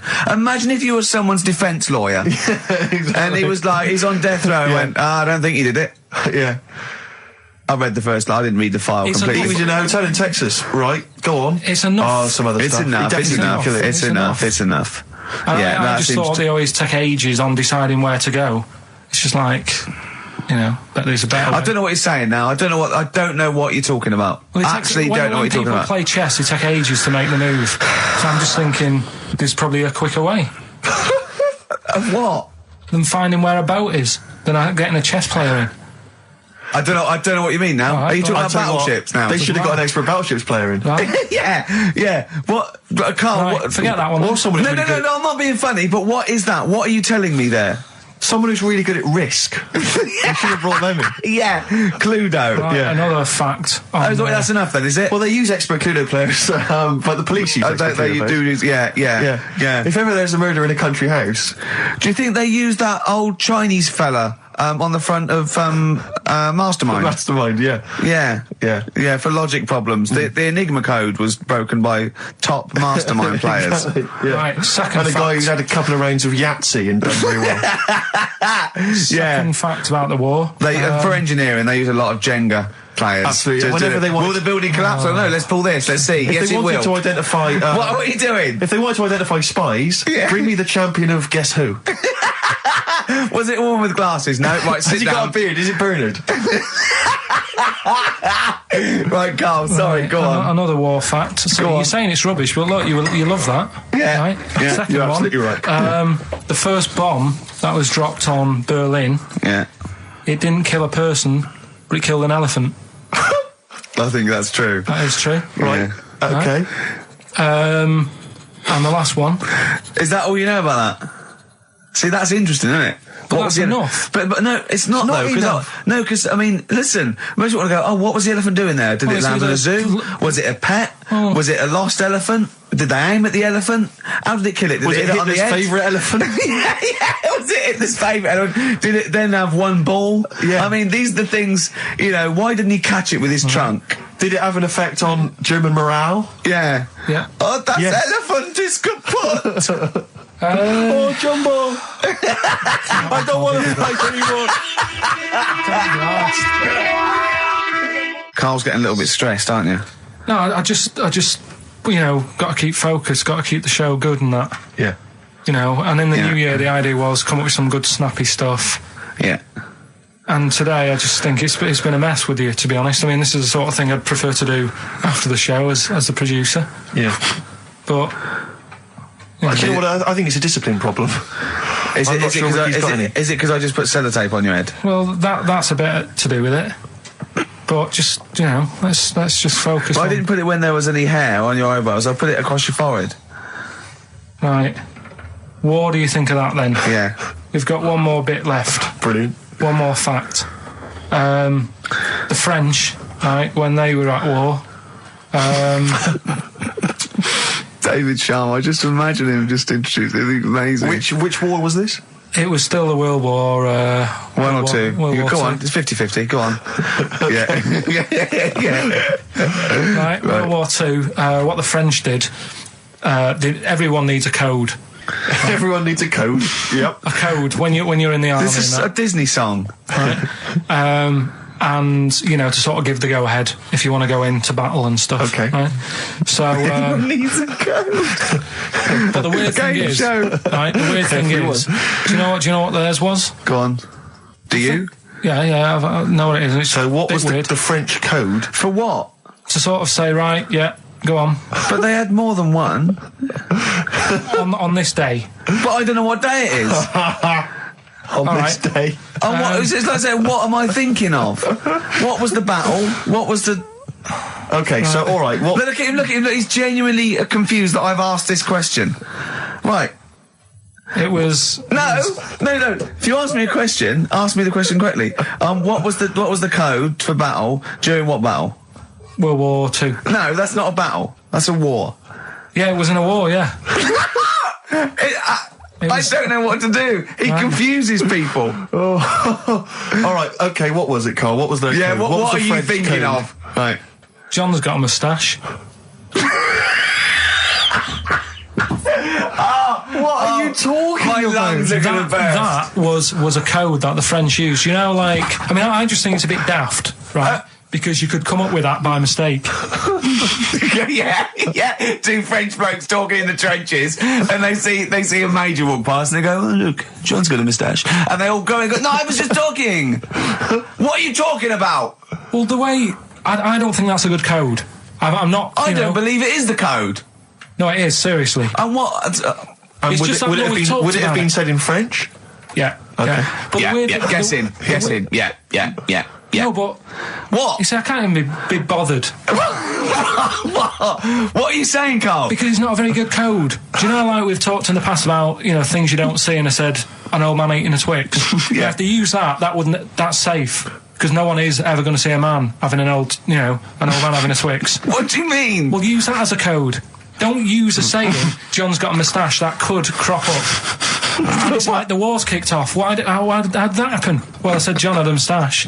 Oh, Two French folks would never be saying John's got a moustache. Why would they? Because back then they were fashionable. He nearly makes sense, doesn't he? I assume it would have been Jean. Yeah. No, probably John. And how would this code have been I mean, who would have I don't announced know, I this just to read everyone? it. I read it like that, Steve. That's what was on the internet. This is a code that was used. John's got a Don't be moustache. angry with me. I know, but you're always asking questions. That's because I'm interested in history. Yeah. No, you're genuinely interesting bloke, Karl. We like to know. I'd like to film you secretly. You know, like they do, like Nature Watch, when they put it in a like a, you know, what I mean, a Badgers sort of thing, One, right? yeah. And they just watch it. I'd like to see what you do, pop around like. I wish I could download the music in your head, because it'd be wah, wah, wah, wah, wah, wah, wah, wah, wah, wah, and you see something weird, you go wah, wah, wah, wah, wah. And then you read that and you go wah, and you write it down, and that's what comes out. John's got a moustache. I'd like to see next Christmas. Imagine the French, right, for their battle cry, for their battle code to know it's going ahead, they're going over the top, is you never see an old bloke eating a Twix. Imagine that. Yeah, but all these things are things that I think in my head. Right? Keep them in there. Do you know, like Please. before when I was talking about going out on, you know, Christmas Day, Yeah. having a meal on the way back, seeing a homeless person. Yeah. And then I think, God, that wouldn't be good. I know, TV show, right? You can think of things like that. When I saw the homeless fella, then I got talking to Suzanne about when I had to sleep in my car. What do you mean? Go on. Let's play a record and come back to any sleeping It's in the car. gone. I can't wait. Play a song for the lovers. I was watching last night on cable TV 1987's amazing Sign of the Times Prince in concert film. It was dynamite. I thought to myself, how brilliant he is. It reminded me of the gig I went to see last year. He played this tune. It's from the album Parade. Okay, I don't want to discuss whether or not Prince is acceptable on XFM or whether he's a genius. He is a genius. That's the end. That's the end of the discussion. Play the tune. He's dynamite. It's a song for the ladies. I remember, I'm going to tell you, I was on the way here. You know, do you remember John? He's got a moustache now. I can't believe it. Lads, no! It's not on. It was... The battle's not on. Look at your face, Karl. The elephant did die. Yeah, no, I believe that. Yeah. Last week, we sort of changed educating Ricky a bit. Just a little Don't bit. say we. I don't want to be incriminated in it. Well, changed it in the sense that rather than giving you too much information about different things, it's hard to sort of keep it all in. Yeah. I'm giving you sort of information on one thing. So last No, week, because some of your stuff was a little bit too intense. My favourite story was there was a blind girl, she hit her head and got better, and I couldn't take all that in at once. So you should really ration some of the education. We sort of Wasn't started last week war-related stories? Yeah, it was What do you think of that then? What do and you it think was of that? Sure. three things. And it was the French battle. Going over the top was John's got a moustache, which you think was ambiguous because someone might have said that anyway. Well, look, you've remembered it, so it's working. So Yeah. we're doing that, and last week Loads you of said French people have just gone to war who were listening to this. Yeah. you said you wanted to learn some science this week. Did I? Yeah. so the title this week for that is I said I would sort you some science out. Acid, because that's How long did that take you to call? Listen, well, you know, look, people love Karl. There's comedians come to me and go, Karl's the funniest man. They absolutely love him, right? But I think we're only seeing half of it, right? If we can get him on television, his face then, when he's told me that title, was like a child at Christmas. Yeah. He was so proud of it. He was excited what I was it was brilliant. It's a bit like when a child's drawn a picture in art class. You know you've got to stick it on the fridge, You've got but to- you basically yeah. think it's crap. Yeah. It's very much like that. All right, Karl? Is that good? Yes. So we'll be doing that. Well, I'll teach you some stuff now, right? I've always been fascinated by the donkey fact, because it is an extraordinary fact that more people are killed apparently by donkeys Yeah. than they are by airplane crashes. Well, I suppose in countries where they're used and used a lot, that they go a bit mad and squash out. But my concern is that there's when you go on a plane, there's so many checks. I mean, it takes like 40 minutes to go through all the checks: the air pressure, the cabin pressure, the fuel, checking the flights, the takeoff, all the rest of it. Our checks for donkeys. Nothing. Did someone close the gate? I think so. Exactly. That's it. Yeah. That's our Is he donkey annoyed? checks. Is he annoyed or not? Yeah. You're not working him too hard, are you? Yeah. He's got his hand. Is there two holes for the ears? Yes. Well, I think that's what's happening. I don't think it's accident. I think they're picking us off. I think they're so annoyed that a nickname for them is ass. Yeah. And they've got to wear the little hat. You know, they've got to ride give kids rides on the beach now. I think they're just sort of annoyed. Yeah. Maybe they're sort of just picking us off one by one. Teaching us a lesson. If we had the same stringent checks Exactly. on donkeys as we do on international flights, maybe there'd be a little less death. Exactly. Wise words. Cheers. Wise, if slightly incoherent words. Go on, Karl. Got that right. Acid I would sort you out with some science. Brilliant. I forgot the puns in mine, didn't I? I forgot the puns. Go on. Right, so, you asked to sort of be taught some science and that last week after being taught about war, so did some research. And there's a few things, I think we'll just cover one of them now. Go on. We talked a lot about hairy kids. We have discussed that a I love lot. the fact that Simon Sharma has never started a programme like that.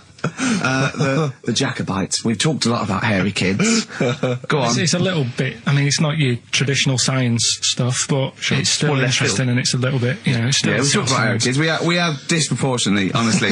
I think this show's talked about hairy kids more than any other radio show. Well, it's one that... Sorry, I noticed both of you there dropped the H, or the H, or however it's I had to. So airy kids, yeah. hairy. Yeah. Hairy children, not Yeah, sort of airy, kind of light-headed or... Yeah. Well, there was the case of the one who lived in China. Yeah. And... which was weird for two reasons, wasn't it? Yeah. Well, go on. One was, he was covered in hair. That's already weird. And the doctor sort of checked him over and said, well, yeah, he is hairy, but he's quite healthy, apart from he had a little bit of eczema and a boil. That was the main bit of the story, wasn't it? Yeah. But this one, right, we have sort of talked about it, and you weren't having any of it at the time. What? This next bit of science I'm telling you about. Go on then. Right? Remember when I told you about a lad who was living at home with his mum and dad, right? Everything's, normal life, go to school, that sort of thing. Yeah. Then, I think his mum and dad had an argument, and it kicked off a bit, and he thought, I'm sick of this. It's happening all the time now. They kept having arguments, so the kid ran off into the woods. Mm-hmm. Oh. Yeah. Right? God. Now, he left, he went and ran in the woods, and he ended up living with some monkeys. Right. Right? And he thought, this isn't a bad life, there's no arguments going on. Sure. He was getting on with them. And the weird loves thing bananas. is, this is where the science bit comes in. Oh, Sure. He grew a load of hair on his body. That's not true. It's not true. It is true. It's an acquired characteristic. I bet someone will back me up on this. But no, you can't. You can't grow hair like that. You might get a little bit more down here. They might the erectile tissue might, they won't fall out as much. That would, but you don't actually grow a big mane if you're cold and you're a human. Well, he did. This lad did. I know it sounds a bit strange and that, but he was living with the monkeys, and because it was cold, his body reacted to it. Listen. He was no hairier than he would have been if he was walking around naked on a cold day, with or without living with monkeys. The fact that he was living with monkeys makes no difference. No, I know, but I'm trying to get, picture it in your head what it's like. Although Mickey Dolenz was always pretty hairy. Right? So he was living with them, and he went into town or something one day Oh, yeah. to get some food, and the people there were like, hang on a minute, that isn't a monkey. Well, he went in naked. No, he was there covered in hair. Yeah, but naked, but covered in hair, so it was decent. It was. Yeah. But they that was the weird thing. They thought it was a monkey in the shop. And then So they went, presumably he had a big long beard as well, because he couldn't shave, could he? no, he just covered. He looked like a monkey. And they were happy to serve the monkey, were they? There's a monkey, he's How buying did he a walk? newspaper and How some did he milk. walk? How did he walk, Karl? Did he walk upright or whistling along? The picture that I saw on the internet, he was on all fours, but I Course don't he know if was. that's when he was Course he running was. away after they'd sort of, realised he was a kid. But this was a So he was picture. a kid as well. He wasn't even like an adult with a beard. No, he was a kid. Brilliant. And The people beard went, kicked in a little bit So earlier. listen, so the Go on. people caught him. You're an idiot. The people caught him, Yeah. shaved him, right? Got it all off, didn't grow back again. Right. It You're an grew. idiot. Well, like I say, people will have heard this story or read about it. You're and an they'll- idiot. And they'll email in. They don't let me down. And they'll agree that you're an idiot. No, they'll have seen the story. You're an idiot. So that's a little bit of science. You're an idiot. Libertines, Time for Heroes, and XFM 104.9. Right, okay, so have you got anything that is science as opposed to nonsense? Well, Kid went off with some monkeys, grew hair, came back, shaved him, it didn't grow back. I mean, just think. Right, something else. there's a few things I found. Yeah. There's a fella Oh, God. who had hiccups for 69 years. That was a bit annoying. Yeah. Yeah. There's the dog with the wig that we've discussed. Imagine if you just tuned in. Yeah. There's the dog with the wig that we've already discussed. Did we discuss that? Not really. Did I not tell you what he said? I did, didn't I? Yeah. Oh, yeah. What else have we got? Well, there's something here that you sort of know. Is this going out live? Yeah, this is happening, right? Right, go on. But remember when you talked about sponges? Yeah. If you get a red sponge and a blue sponge. You liquidise them, pour them back into a tank.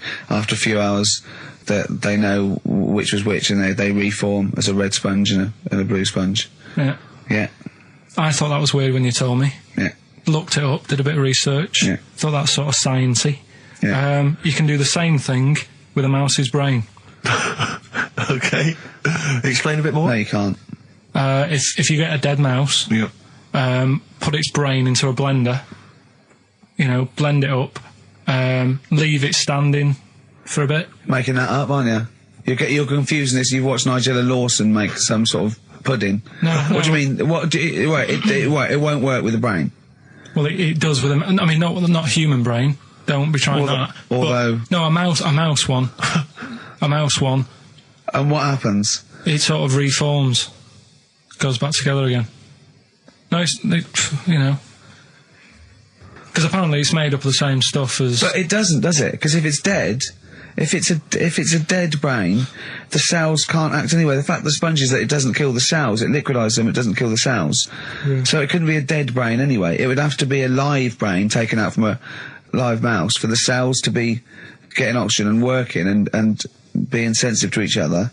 And that, I don't see how that could work like it does in sponges. I mean, do you know what I mean? You're not a scientist. I've just sort of read it and gone, oh, that's interesting, I'll tell Ricky and Steve about it. Yeah. You're quizzing me as if I've come up with it. If someone else has done it and said it works. Sure. So I'm not... Do you think ghosts are behind it, or do you think there's a scientific explanation for it? No, it's just one of them weird things, isn't it? Yeah. So that's you sort of science covered for this week. Well, that was another barnstorming feature from Karl Pilkington. Is that it? Is that the two things you got Thanks this very week? much for that. Well, I mean, There's nothing behind them. Do you know what I mean by this? There's not like a weight of intellect behind these facts. Why don't you make that your science project for this week? Find a dead mouse somewhere, Karl, and a blender. We'll bring that in next week. We'll do it live on air. See what happens. Oh. Well, Do you feel sort of let down a little bit sometimes with our reactions? Well, what are you expecting us to do? What are you expecting us to just look at you, open-mouthed, staring at you in awe? just like go, oh God, yeah, where did you find that out? And like, Yeah, but We know. Tell us. We know where you found it out. You looked on the internet and a strange homemade website by a maniac somewhere, who puts on stupid things that he heard through Chinese whispers. That's where you get your information from. I doubt that anything you've ever come up with is verified. If it is, it's luck. But what do you expect me to do for you? Do you know what I mean? I'm just... You know, I'd like to know what the source of the information is. I'd like it to be, a research study by the University of Columbia, rather than, a guy who calls himself Mr. Pickles. On a website somewhere, www.lunatics.com. I mean, oh God. Some kind of evidence, do you know what I mean? I must warn you know that Steven Spielberg thing's coming, Taken, yeah? About alien abduction. When you watch it, just remember this, it's not a documentary. Okay? Alright. Alright? You remember E.T.? We were discussing that earlier. That's not fact. Factual fact. Brilliant. Black Star Radiohead from the Bends on XFM 104.9. Rick John has emailed in. Yeah. It looks here like he's maybe trawled the web himself. I mean, I don't know if people just immediately leap onto the web every time Karl says something in his defence. I think our listeners are always on the web. Yeah. Anyway, he seems like he's reprinted here a news story, which seems to confirm Karl's Monkey Boy story. Yeah, what was the news Doctors story? baffled by boy 6 covered in ape-like hair. Doctors in Kazakhstan are baffled after finding a 6-year-old boy covered in ape-like hair. Yeah. The boy, called Ablay, was found in a remote mountain village close to the Chinese border. He's covered in thick hair from head to toe and has an oval-shaped skull. Doctors suspect nuclear radiation or a genetic disorder may be responsible. Fine. But this is an interesting bit here. But sorry, it's not that you could have genetic defects. I've seen lots of people born with long noses, 5 feet, etc. I'm saying You've that been he to wasn't Bristol, normal. he wasn't normal, and then went to live with monkeys and grew the hair. Well, that's no, my true. point. But it says his mother and father are distant relatives. Such marriages are common in the Kazakhstan mountain hamlets.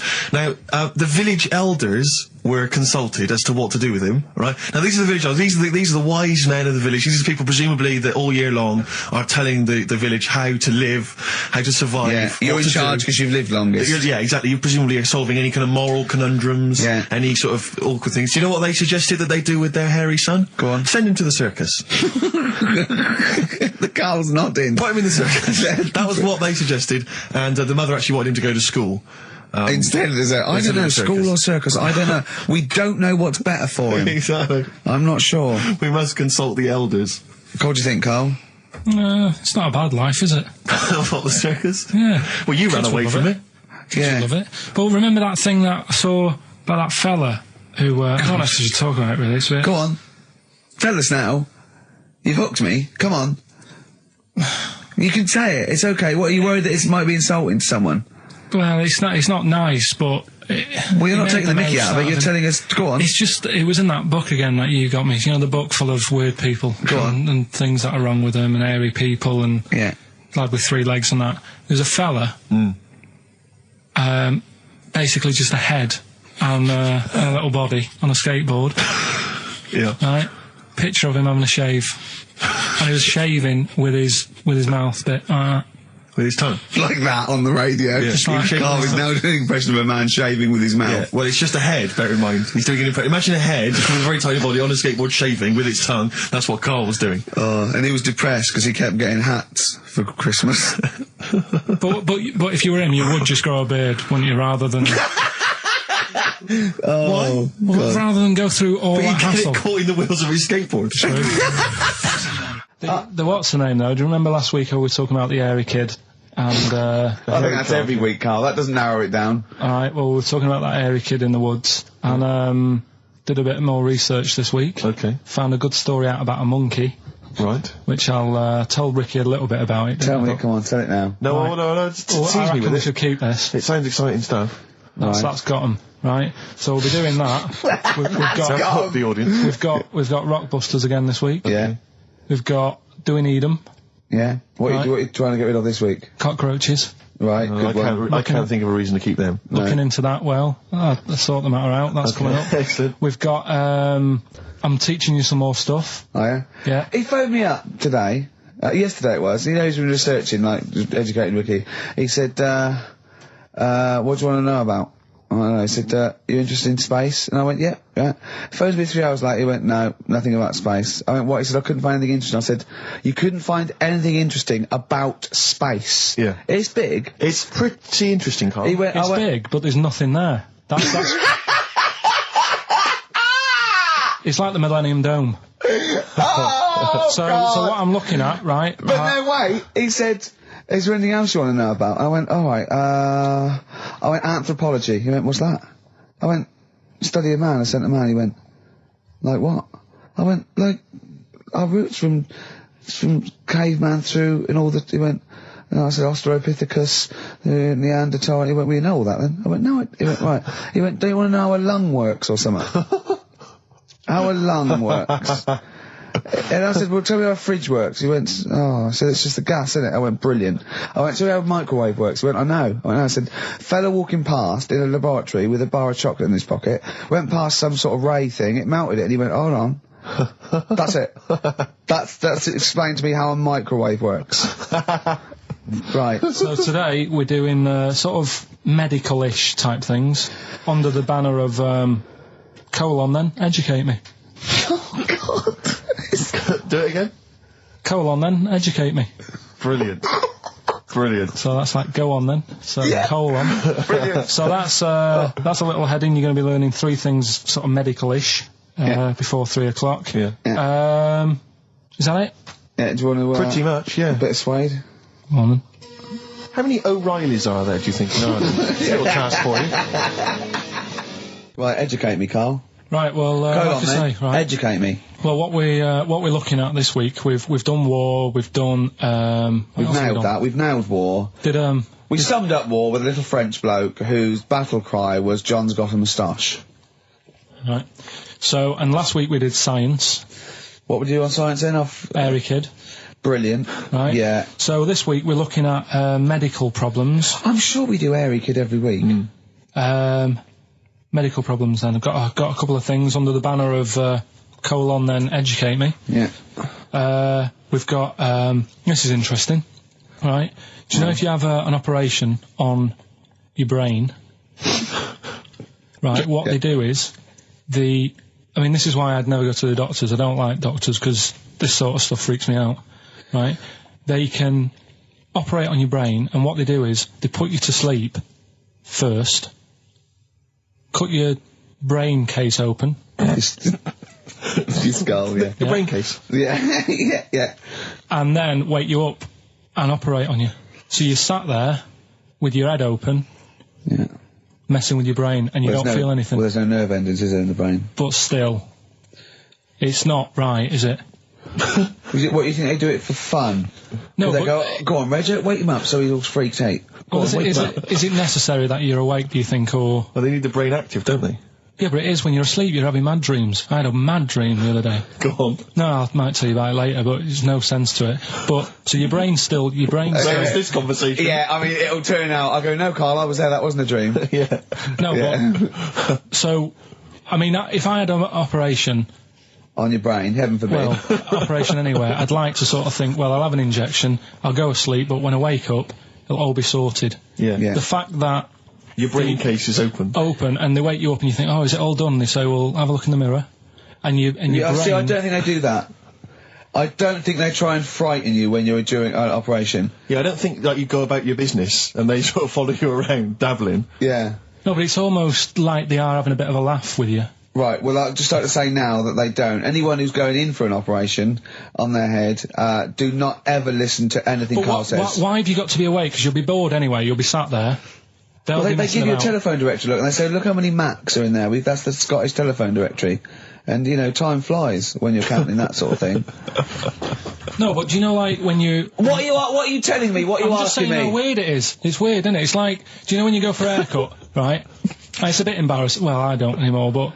When you go for a haircut, it used to be... When you go for a haircut? It used to be a bit embarrassing when, like, they'd wet your hair and they'd make you have that sort of Hitler cut because your hair's wet, and I used to hate it, and I think, do you have to do that? Do you know what I mean? You know It's what I mean? similar. It's very similar to open skull surgery. What I'm saying is, it's almost like barbers like to do that to make you look daft and feel daft for a bit, and there's women coming in and out, and you're sat there with a daft haircut. Yeah. And this is what that reminds me of. Do you think they do it in a shop window, this brain operation? I'm just saying, it's a bit weird. Why are we doing it in John Lewis's?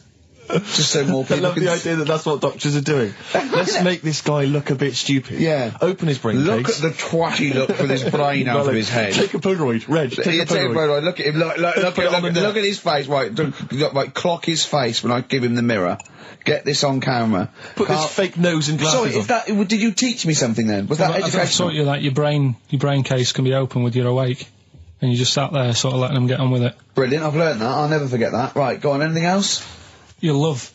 Let's play a song, because the next one is amazing. What, even more amazing than that? Yeah. Play a song? Yeah, bit of Bowie? No email still, by the way. No, I don't think it's working. It's not working today. Lady so Stardust. We'll have to do a phone-in for Rockbusters. Off the Ziggy Stardust album. All right. Karl Pilkington is in the middle of educating me. Colon then, educate me. Right, so, I've learnt that you can, you know, fiddle around with your brain when awake. That's brilliant. I've never been a fan of doctors, though, so this was a good one for me to look up, because... Yeah. Did I tell you the time when the doctor said I was going to die? All right, keep talking. Right, ages ago, must have been about 15, right? And at lunchtime there was this... We used to have a choice of stuff to do at lunchtime, right? We used to have like a burger place that had an arcade machine in it, right? So we used to go there and play on that and have a burger. Or there was this baker's, right, that my mum worked at, and did great cakes and stuff, right? So she used to like bring some home and that, but she couldn't always bring them home every night because, you know, they cost money, and she used to get them for free. And they used to say they'd rather chuck them away than give them to the staff because there's a chance that the cream might be off. Right. Right, so they used to chuck them round the back. So I used to go round the back with my mate, and eat a load. Brilliant. Scavenging, eating out of bins. No, it wasn't out of bins, they were still in trays, but they just stacked them up near the bins, right? So this got out, I mean, it used to be chocker. Once the school found out, everybody used to go there, and it'd be like, well, have a cake. The headmaster crawling through, fighting the kids off. Right, so I'd have, you just eat, I don't know, 6 jam donuts or something, and then you'd spend your dinner money on the arcade machine. Brilliant. Right? So it was a good afternoon, really, right? So you'd do that, and this one day I must have had 6 or 7 jam donuts, a few Congress tarts. What's a Congress tart? I love them. I can't get them in London, right? So I'd have some of them. If anyone can get a Congress tart for Karl in London, please let him know. So anyway, this day, that was just a normal day. Do you know what I mean? You'd once, twice a week, you'd have a load of cake. In your life, yeah. So normal day in your life. Were the frog boys there with the webbed hands and the big heads? And the horse in the settee? Yeah. But the day after one of these days, I had really bad cramp in my belly. Right? I was like in agony, could hardly walk. So I said to my mum, you could hardly stagger to the free cakes. So, I was in absolute agony. I said, I don't like doctors, but you'll have to get a doctor in because I don't know what it is, I can't walk. She gets the doctor round, I won't say his name, but he said, well, doesn't look like he's got long left. Blimey. So I was a bit like, hang on a minute, I've only had a few cream donuts. Yeah. My mum was panicking. Sure. He went, my dad came in from work, she said, something's really bad with Karl, I think it's serious, the doctor said he ain't got long left. So he said, what, he said that and just left? So she said, yeah. He said, I'll have to call him then. So he called him up, said, what's all this about? Karl hasn't got long left, how long's he got? So he goes, I was only messing. He's just had some bad cream. Can you believe that? Well, the thing is, I like the fact your mum didn't ask any questions. I know. She didn't go into detail. Can you explain more, doctor? No, I got a shoe off. No, but she doesn't. I don't want to diss you or your family, but I imagine if I was there, I'd have known the doctor was joking. Yeah. That's all I'm saying. I mean, I sound very arrogant there, but I imagine he went, what's he been doing? I had about 6 cream donuts. Oh, right. Oh, wow. He hasn't got long to live then. I'll see you later. That's what I think the doctor did. Yeah. It's like the idea your mum just let him go. Yeah. Terrified, thinking, well, I'm not going to probe him. He's that's it then. Dad comes in. Hi, honey, I'm home. Anything happened? The doctor said Karl's going to die and then left. Did he? I'll call him. But anyway, that's why these sort of things fascinate me. So we'll move on to this next one, right, which is brilliant. Dead short story. So, right, old woman, about 70 years old. Yeah. She's normally fit and healthy and stuff. Nothing wrong with her. She's having a good life. And one day, she goes for a check to the doctors, just to check herself out, 'cause she's getting on a bit. Yeah. Says, take your clothes off and that. So she does, and checks her out, says, yeah, you're looking good, turn round. He said, oh, God. He says, you got a tumour on your buttock. Right? So she goes, oh, what, can you do anything to sort it out? So they go, yeah, we could book you in for an operation, it's best if we remove this. Books her in for an operation. Operation day comes, strip her down and that, they're all stood round, the doctors, start to operate. It only turns out it's a pork chop that she sat on 5 years earlier and it had stuck to her buttock. Right, Karl. I can forward you. Serious. Right, okay, Karl, I'm telling you now, I'm leaving. I'm never doing this show again. No, I'm serious. Honestly. You're talking, I've never had such you are, play a record. I couldn't believe it.